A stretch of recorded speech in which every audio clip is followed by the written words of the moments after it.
Alright, Come on, Savannah. 3, 2, 1, face off.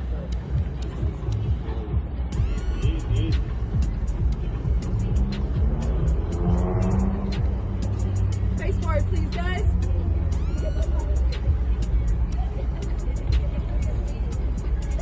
Perfect.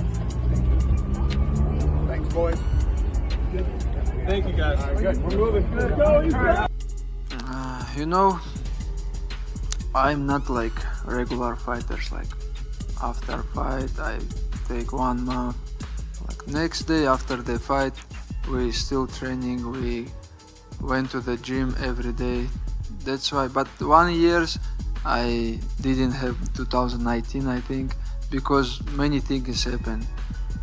Our coach died and Corona, all this stuff. And I'll do everything I can to make it possible and make that happen. And I love to fight. There's nothing more I love in this world than fighting, and I'm living my dream right now, fighting the best guys in the world. I have taken on short notice the toughest opponents in the world and the biggest killers in the division, and when I become the champion I will still maintain that, because that is the champion mentality. It doesn't matter who, it doesn't matter when, I want to prove I'm the best. That there's something about those guys that are used to taking guys out in the first round. There's something about those guys. A lot of these like Daggy. Man, he was cracking me up. I can't wait He's till the fight best. week.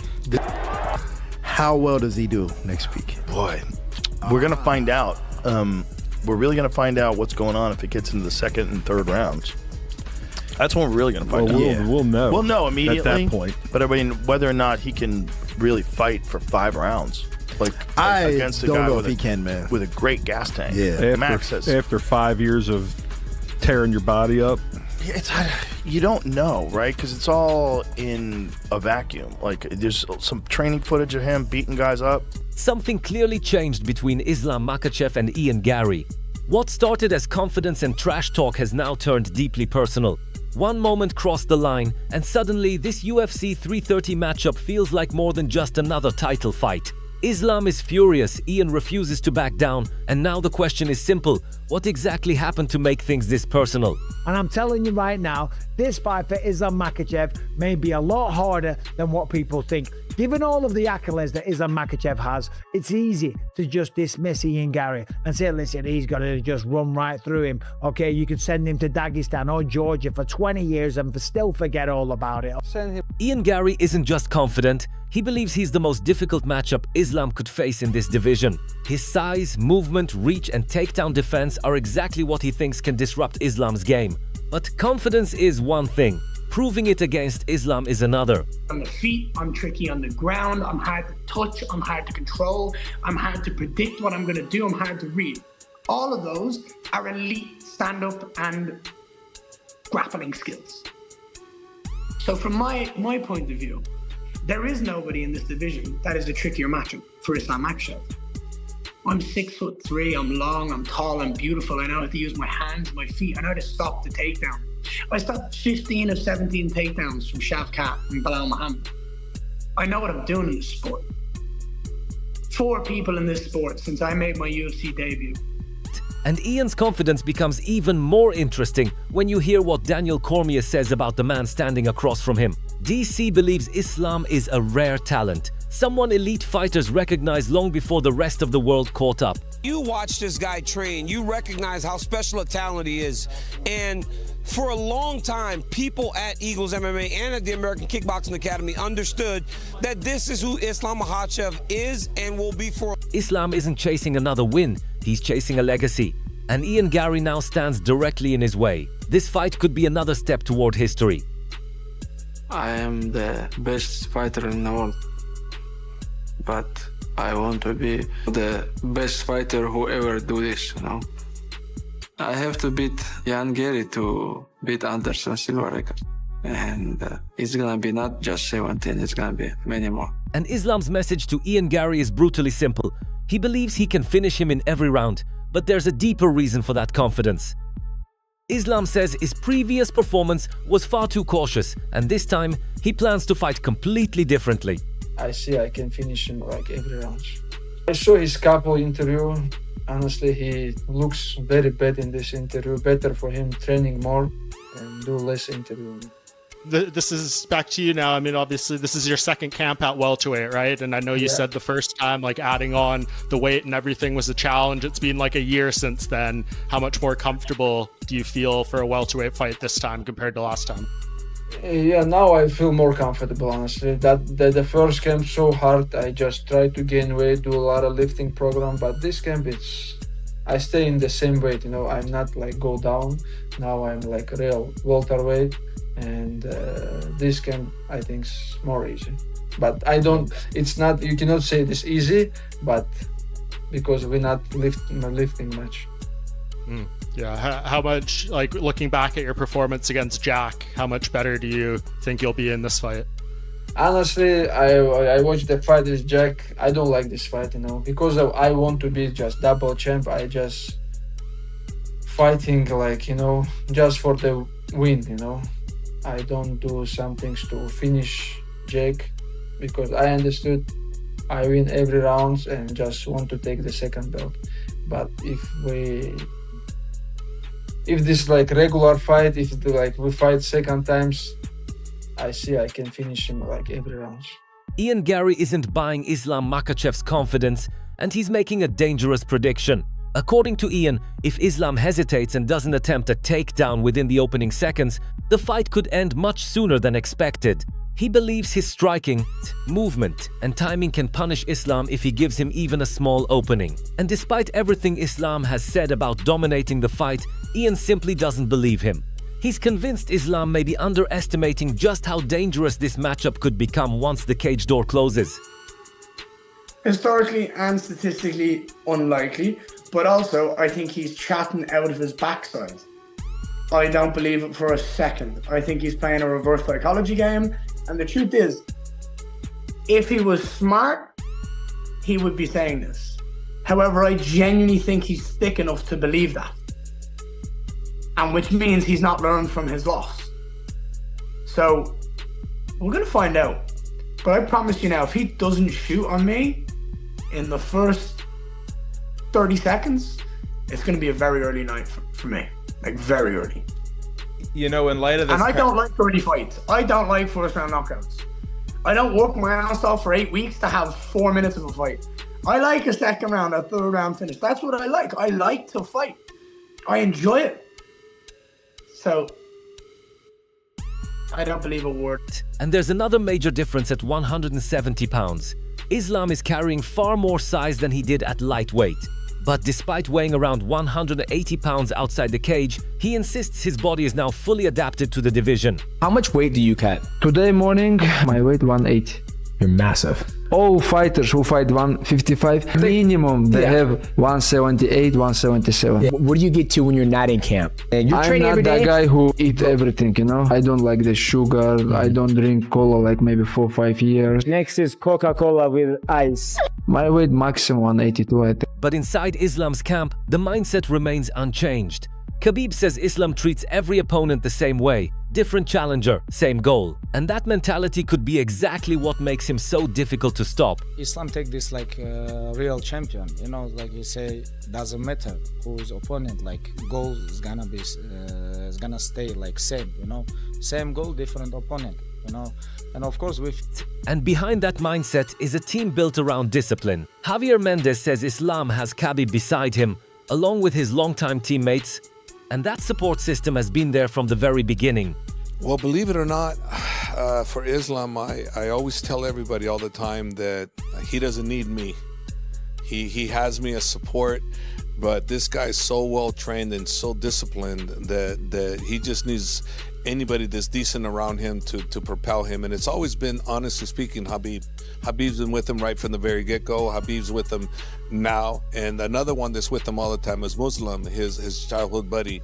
Those two are very important. I would say I'm probably the third most important for him in working the corner. I worked all his corners from like 2013 or 14 on up, so I'm important too, but the most important individuals for him is definitely Khabib, number one.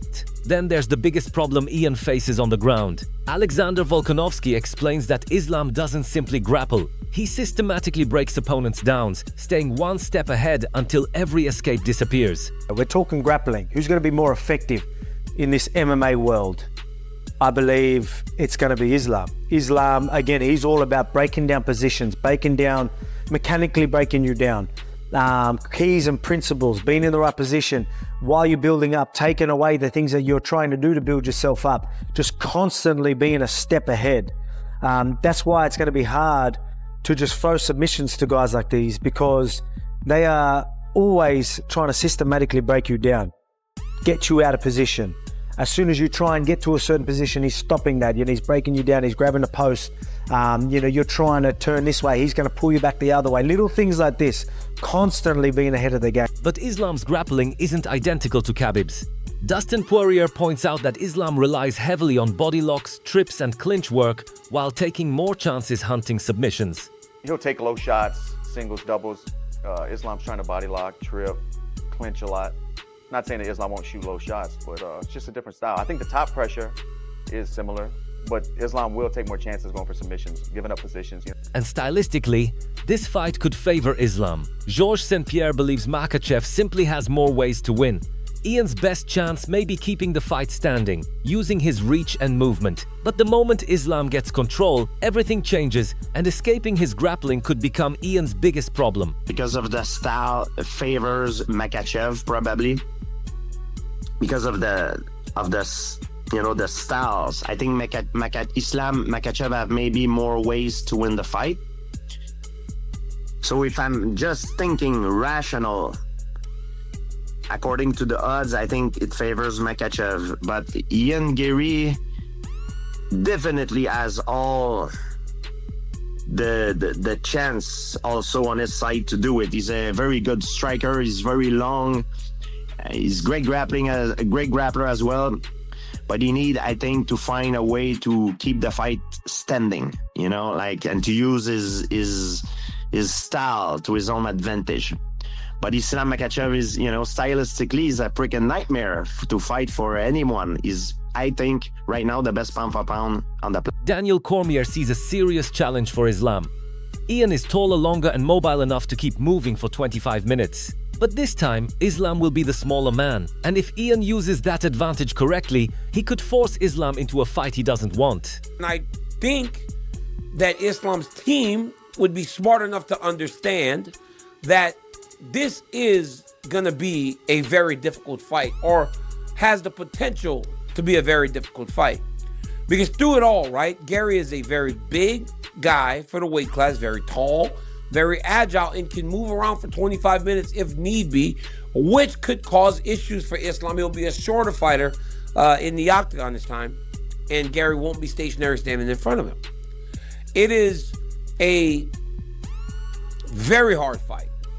Now, when you hear a guy speak about wanting to do something at a certain time, and you tell them, well, all you're going to do is run, you try to make that man fight you not in the style. I don't think that Garry's dumb enough to fall for that.